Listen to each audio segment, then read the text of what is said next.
I've never told anyone this before, but when I was younger, I wanted to be a police officer. It was until I got older that I realized that being an officer of the law is all glory and no work. In fact, some cops have had experiences that are straight up terrifying.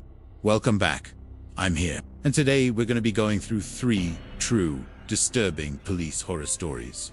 Viewer discretion is advised for this one, as some of these stories might be too scary for some people. Our first story comes from a Reddit user. I was working as a solo officer in a small rural town. We didn't get many calls, and most of those calls were for animal control or something. One night I was dispatched to a home just outside of town for a domestic violence call. Apparently a guy had come home drunk and his wife was pretty sure he had a weapon. As I was the only officer on duty, I had to drive my cruiser right past their house to get to the end of the road, where it dead-ended at a river. My cruiser was an older model Ford Crown Victoria, nothing fancy. So I pulled around the corner, hit the gas, and made a right-hand turn directly into the guy's driveway. He came out of the house with a shotgun and blasted away at my car. He must have fired 4 or 5 shots. As I heard the glass breaking behind me and felt the bullets whizzing past my ears, I floored it and squealed out of there, backing up fast enough to where he couldn't get another clear shot at me. I turned left onto the main road and then right at the next intersection, and I didn't stop driving until I got to the police station about 10 minutes away. I was shaking like a leaf when I got out of the car, adrenaline pumping. I called for backup and they caught him. Our next story comes from another Reddit user. When I was a young patrol officer in a bad part of town, my partner and I were dispatched to a local bar that had a fight in progress. As we arrived on scene, my partner parked the squad car and walked towards the front door. A big burly biker type came out of the bar, looked at us and said, "You looking for someone?" My partner said, "Yeah, we got a fight in progress call."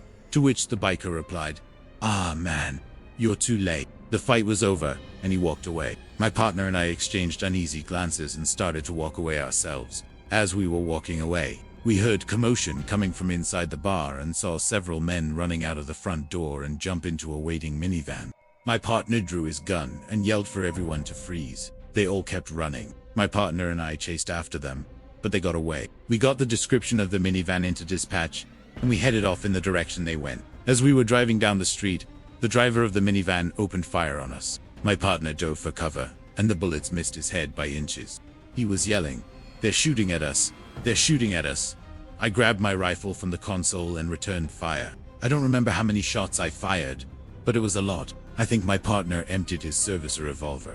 Thankfully, none of the bullets hit anything important.